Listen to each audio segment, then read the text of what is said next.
We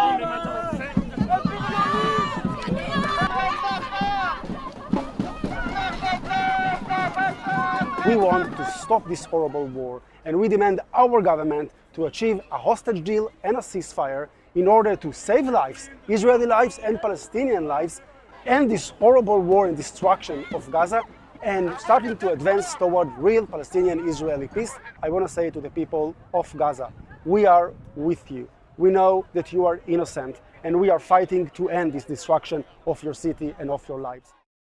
Greetings, one and all. Super Wednesdays here in the Holy Land of Israel, in the holy city of Elon Moreh Shechem, right next to my holy yeshiva. We are on the first day of the third month of the year, Sivan 5785, a couple days away from the big time, the big event, the greatest event of the entire year, the holiday of receiving the Torah, Shavuot. Okay, a 60-second, 90-second recap of last week.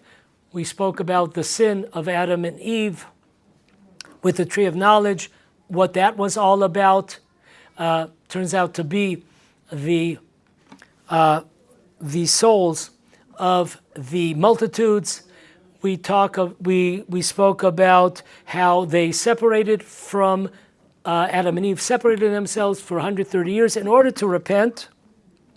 So they separated themselves, and therefore during this period of time, 130 years, they were separated. They had involuntary spilling of seed, and therefore this involuntary spilling of the seed turned out, according to the Talmud, to be all types of destructive creatures. Maimonides brought down that this means we're not talking about, dinosaurs and King Kong. We're talking about destructive souls, people, real people.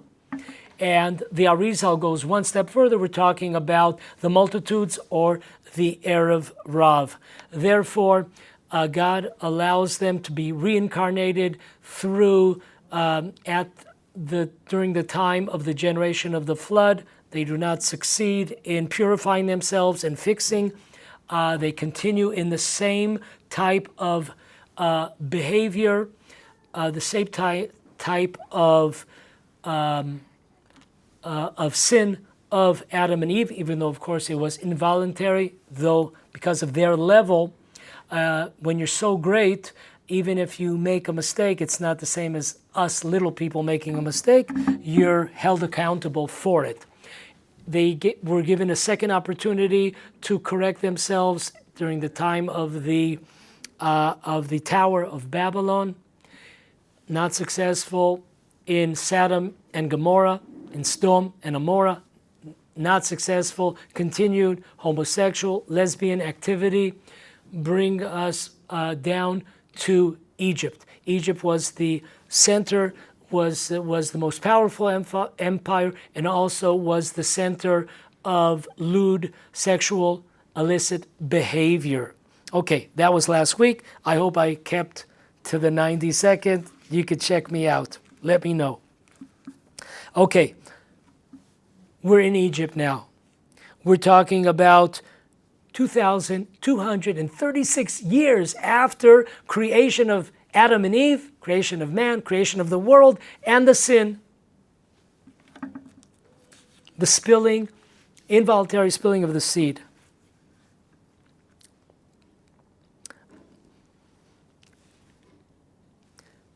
Joseph comes on the scene. Tells the Egyptians, tells the king, Pharaoh, expect 7 years of plenty, 7 years of famine. Okay, the 7 years of plenty pass. People were expected, of course, to store. I think they call them today preppers. Yeah, you gotta prepare yourself, preppers, like that name. And these 7 years of famine hit. All of a sudden, at the beginning of the 7-year period, the Egyptians come to Pharaoh and say, listen, we don't have any food. Pharaoh says, what's wrong with you guys? We had 7 good years. You were supposed to store your food so you would be ready to go for the 7 years of famine. What's going on? They said, listen, we did, of course. We're not idiots. We stored food, but it all rot. All of the food became rotten. What?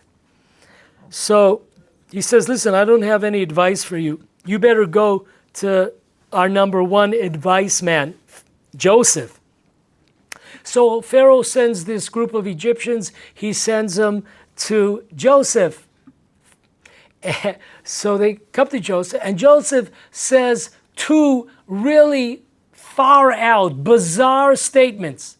He tells them, number 1, if you want to eat, you're going to have to perform circumcision.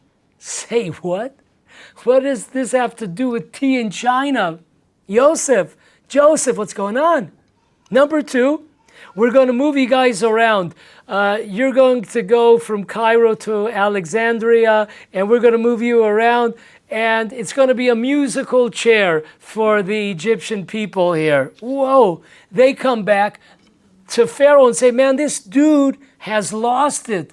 You might think that he's so smart and he's the man, but he ain't the man. This guy's a lunatic. Lunatic? What did he tell you to do? He told us to circumcise, and he's also going to scatter us to the 4 corners of Egypt. Whatever he tells you, Pharaoh says, straight face, you know. Whatever he tells you, Joseph, you got to listen. Whoa. What are they going to do?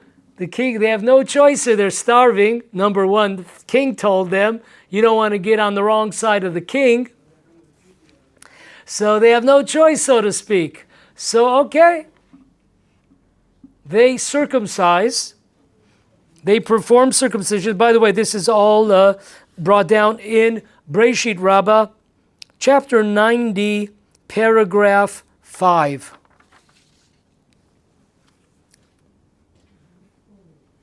What's going on with circumcision? What in the world is going on here? Can you imagine that? You go to a store and they say, listen, listen, I'm short a few dollars. Can you just, forgive me here and let me continue on here?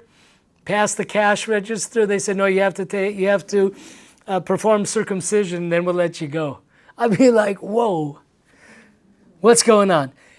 Amazingly, Joseph recognized these souls as being from the time of Adam and Eve. These are the souls of the multitudes, of the Arav. Whoa! Therefore, in order to help them purify themselves, correct themselves, after all these years, 22,236 years, we're talking about right now with Joseph, he's coming to fix them. How's he going to fix them? Well, the problem was in the realm of sexuality. Well, the circumcision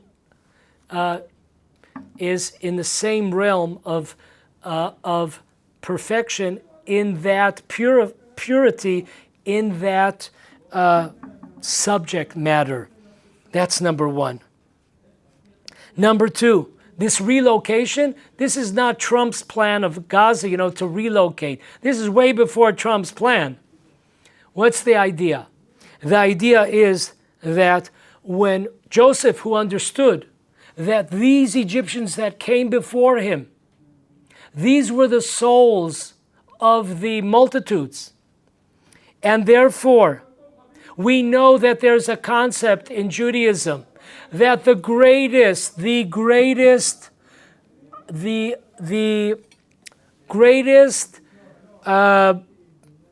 atonement for sin is when somebody is exiled. That's why the Jewish people were exiled for close to 2,000 years. 2,000 years, because that is the harshest punishment. That is the greatest atonement. So Joseph says, I'm going to help y'all. I'm going to help y'all. Number one, I'm going to give you a circumcision because that is the source of your problem. It was the involuntary spilling of the semen. Number one. Number two, we're also going to move you around. You're going to have to move. You're going to have to call that moving truck in. Anybody that's moved in their lives, it's the biggest bummer. You got to put everything in a box. Then you get to the new place. You got to open up all these boxes. And it takes you a few years till you really get everything out of that box. You know? Whoa. So this is an atonement for them. The circumcision and also that. Whoa. Okay. Now, the question is, okay, Yosef, he seems like a real sweet guy here. I mean, he's going to bat for these people. They thought he was a lunatic, but he's right on. He's right on target. He's trying to show love and help and assist these souls that are looking to be rectified, to be fixed after 36 years. Was he correct? The Sfat Emet. The Sfat Emet on his commentary to the Torah, Genesis, chapter 41, verse 55. He comes out amazingly. He brings down, in the name of the great mystical Torah giants, the great Torah secret giants of generations, that Joseph sinned when he advised or coerced. When you're hungry, you could agree to a lot of funky things, whatever we'll call it, by circumcising, suggesting, coercing the Egyptians to circumcise. Those intentions were extremely lofty, to save these lost souls, to bring them finally home, bring them to a concluding perfection. And he brings down in the name of these giants, number one, Rabbi Chaim Vital, in the name of his mentor, the Arizal, Rabbi Isaac Luria, 1534 to 1572, in his book, Pri Eitz Chaim. You could find this in the Laws of Passover. It's called the Laws of Matzot. Chapter 7. Look it up. One more. The Ramah of Pano. Who's that? The Ramah of Pano? It's none other than Rabbi Menachem Azaria from Italy. Lived from 1548 to 1620. In his Torah secret book, Kanfei Yonah, The Wings of the Pigeons, volume 2, page 126. And then in a Jewish law Q&A, question and answer book, Jewish law, a Rabbi Yonah Lanzover, in question number 14, brings down, Rabbi Lanzover lived from 1678 to 1712 in Czechoslovakia, in Prague. He was a Jewish law scholar. He brings down, in the name of the Zohar, the holy Zohar, that Joseph sinned by circumcising the multitudes, the Erev Rav. Whoa.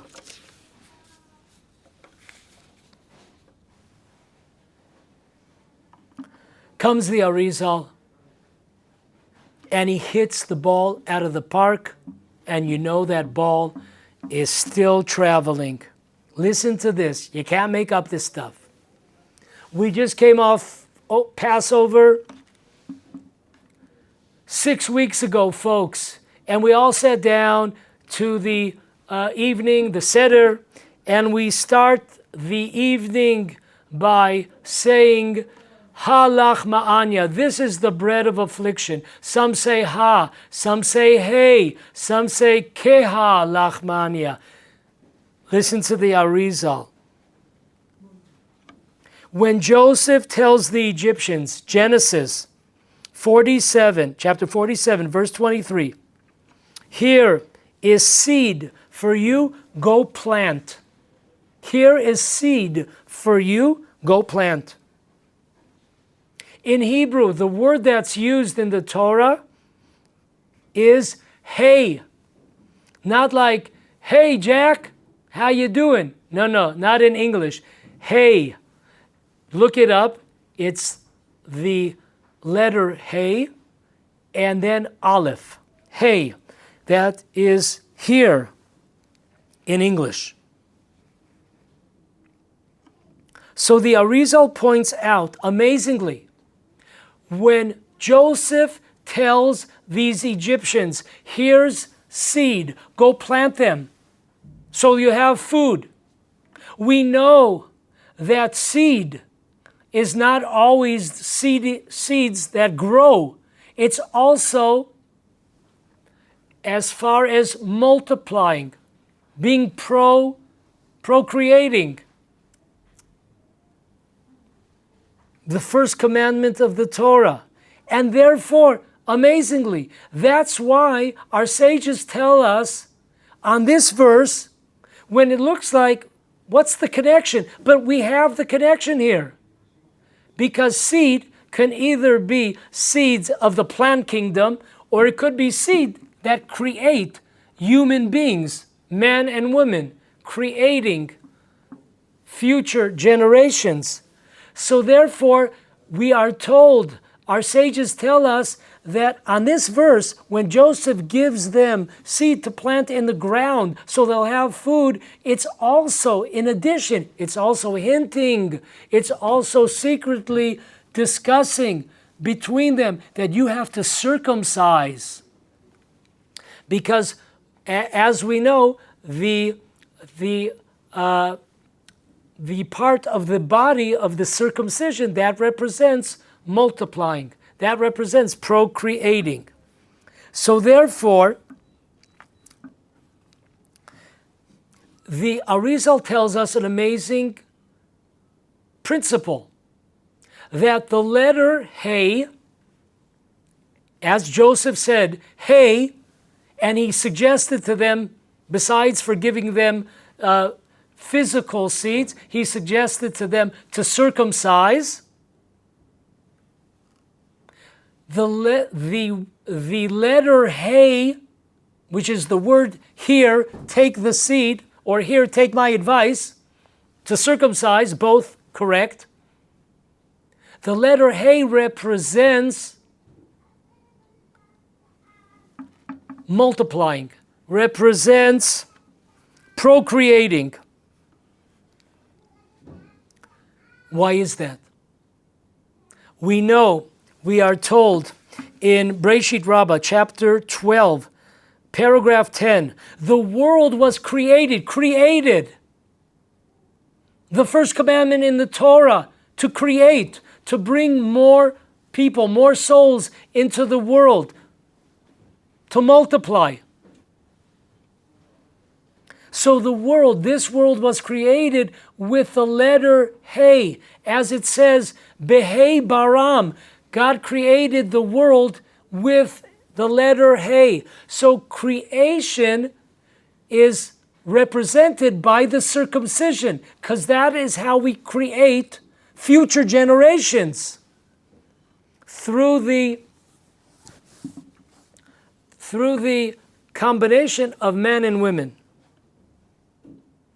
The next world was created with the letter Yud. And therefore, the Arizal says, notice, all the mothers, Sarah, Rebecca, and Leah, and Sarah, Rachel, Rebecca, they all had the letter hey in their name, because Also, many times when there are couples who are having difficulties, God forbid, in having children, they will go to a rabbi and they will add the letter, if they don't have a letter Hey in their name, because the letter Hey represents creation, procreation, multiplying. Wow! So therefore, the only mother that does not have a Hey in her name was, of course, was Rachel. So we have Sarah, and we have Leah, and we have Rebecca. Those three had. Rachel did not. So what does Rachel do? You can't make this stuff up. She takes a midwife. What was her name? Bilhah. How do you spell Bilhah? The last two letters, she has two Heys. One for herself, one for Bilhah's self, so that she could assist in bringing the 12 tribes to Jacob. But one also for Rachel, so she will have the letter Hey in order to procreate. Whoa.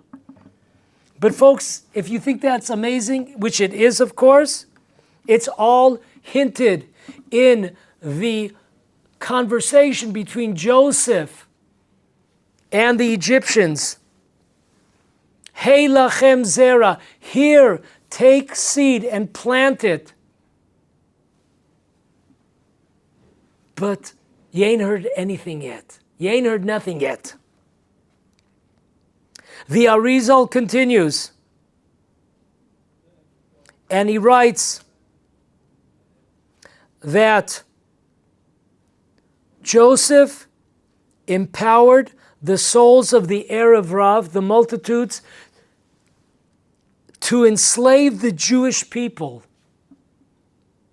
This is mind-boggling because of the fact that Joseph gave this suggestion to the souls, to the people of the multitudes, in order to fix themselves, correct themselves. Even those intentions were to bring those souls into holiness. However, since these souls, these people were not yet ripe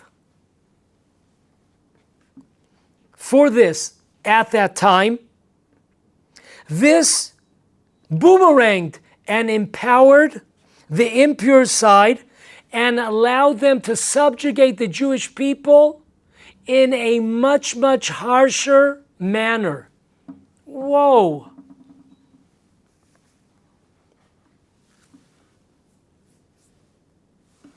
Joseph brought the multitudes inside, within the Jewish people. He brought them, he was their first, so to speak, address.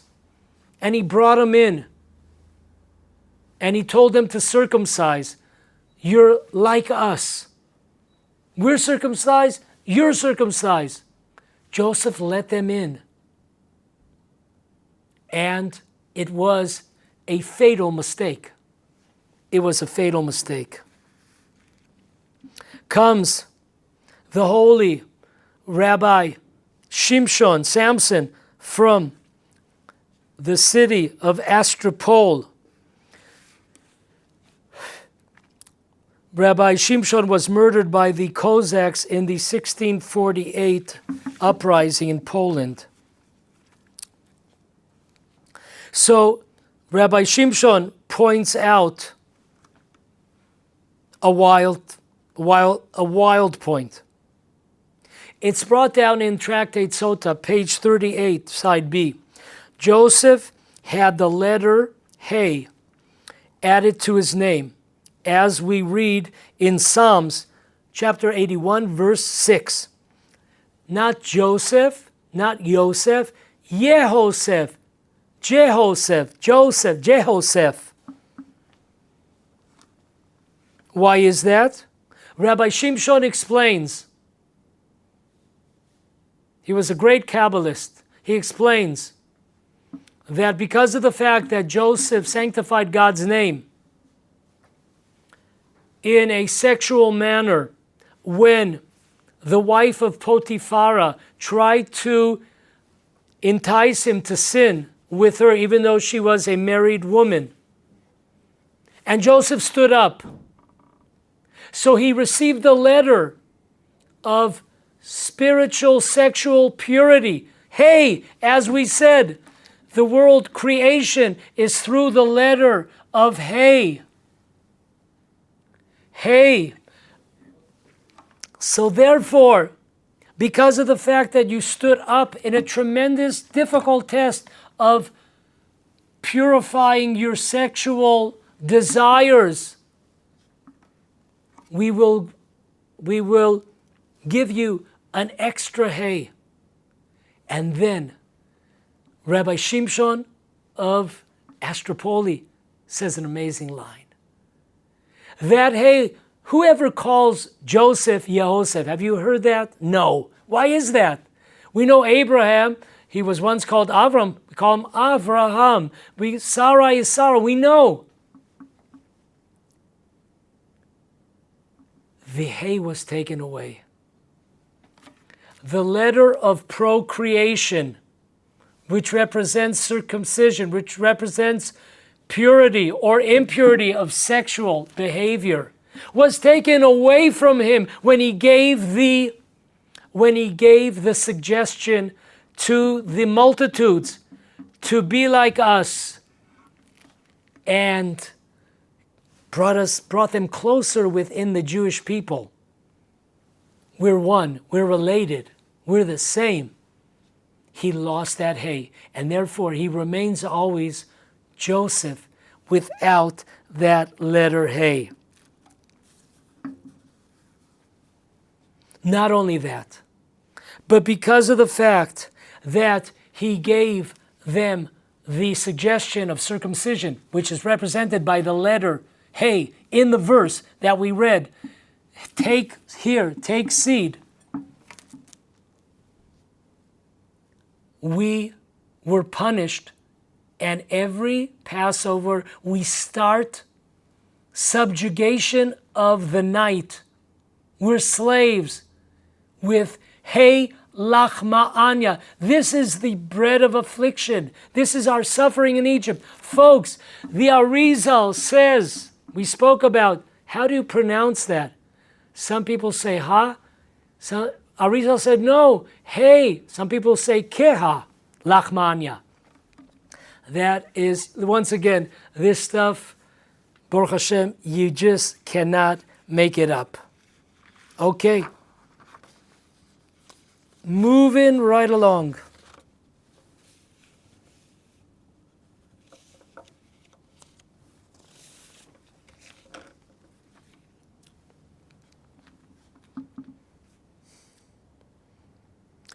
Moses will take the multitudes out of Egypt. 212 years later, after Joseph's discussions, deeds with the Egyptians. Now, 2,448 years have passed since the original sin of Adam and Eve. With the tree of knowledge, and with the separation of 130 years and the result of the involuntary spilling of seed.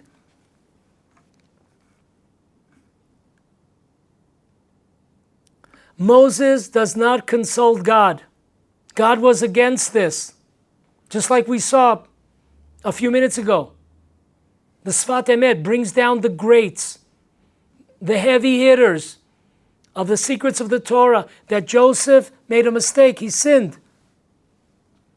So too, it's brought down in Shmot Rabbah, chapter 42, verse 10. Moses believed that the final redemption was upon us, and now we can extend the boundaries of holiness, of spirituality to the world. Similar to King Solomon, marrying so many different types of women. He believed that we were already in the final days, not realizing that the Erev Rav, the multitudes, were not ready for this step.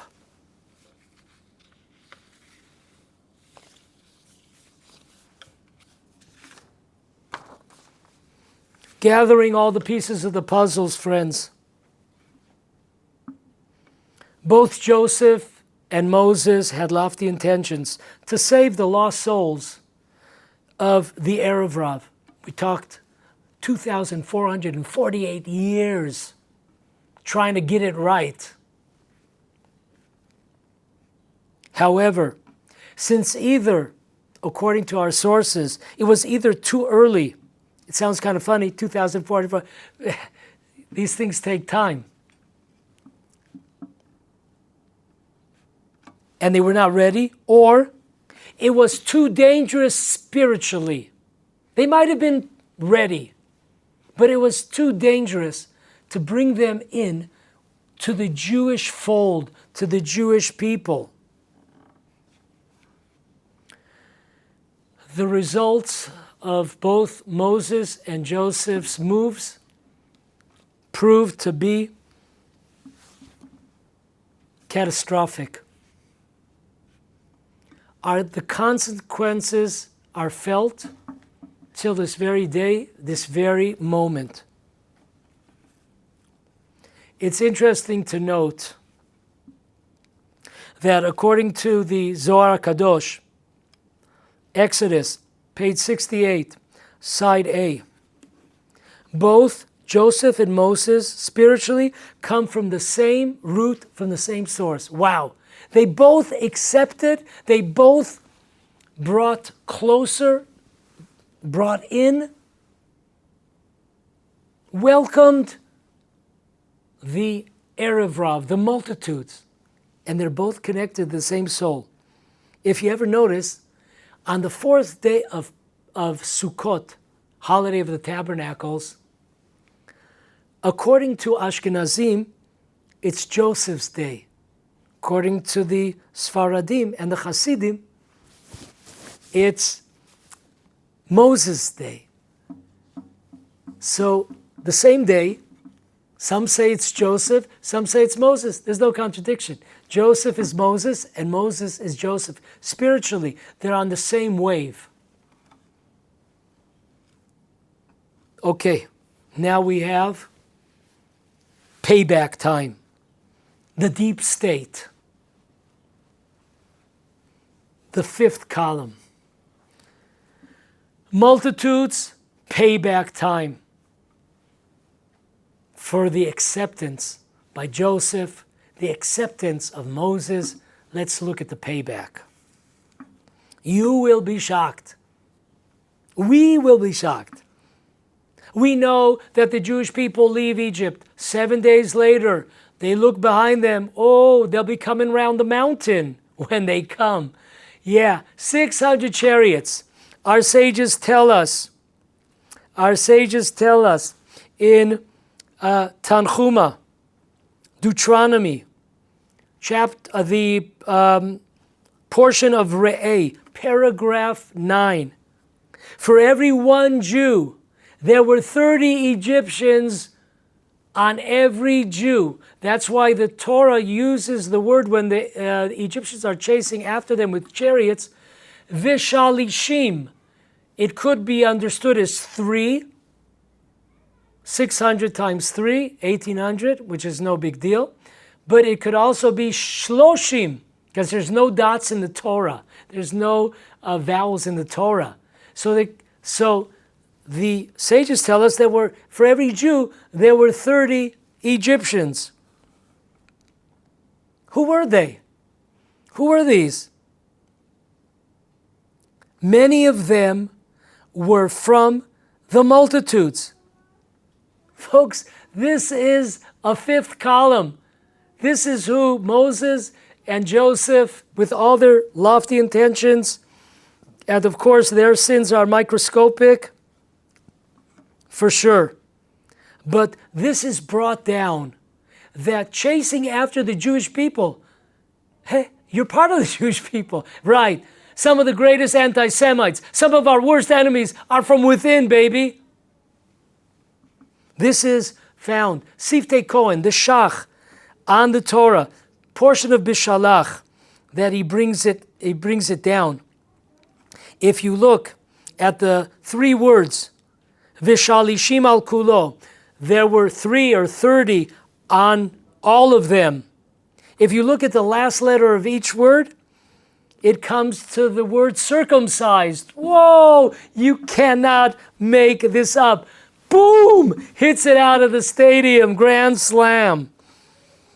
Wow, this is a 5th column going against their own quote-unquote brothers. But the beat goes on. Onto the sea. The Jews, we would think the Jews are crying out, let's return to Egypt. No. Nachmanides with an N comes by. Exodus 14:11. And he says, no, baby, these are the multitudes. They were the ones crying, let's return to Egypt. Not the Jewish people. The water of argument. 3 days after crossing over the sea, the Jewish people have no source of hydration. They're losing it. We are in Exodus chapter 15, verse 24. The Zohar, the Holy Zohar says in Exodus chapter 45, these instigators were none other than, you guessed it, the multitudes, the Erev, not the Jewish people complaining. Or, saying it differently, perhaps the Jewish people did complain, but it was only because of the fact that they were under the incitement of the Erev, of the multitudes. Okay, first Sabbath in the desert. Wow, this is big time, right? The first Sabbath. They received the laws of Sabbath. Even though this is before Mount Sinai, when we received the entire Torah. There were certain laws that we received beforehand. This was one of them. The first Sabbath is desecrated. Whoa, who was that? Who desecrated the first Sabbath? I mean, you can't at least one get it right? No. The Zohar, the Holy Zohar in Exodus chapter 191 brings it down that this was once again those that went out and desecrated. They were supposed to on Friday collect a double portion of the manna bread and therefore not go out in order to observe the holy Sabbath. So who goes out?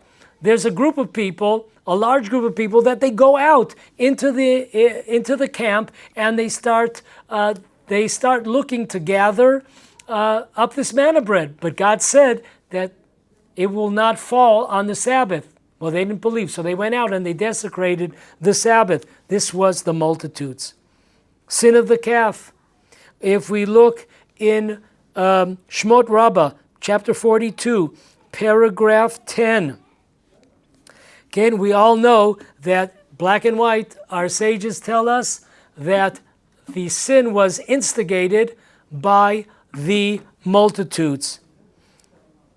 Going further, the sin of the spies. This is brought down. This is brought down by the Siftei Kohen. He was a great Kabbalist who lived in Tzfat, if I'm not mistaken, in the 1500s. He states, there's a statement in the Talmud, in Tractate Sanhedrin, page 110, side B. It says, Rabbi Akiva states, the generation of the desert do not have a share in the world to come. That sounds like a blasphemy statement. There weren't righteous people in the desert. We are told that they were considered to be the highest ever generation that existed. The generation of knowledge.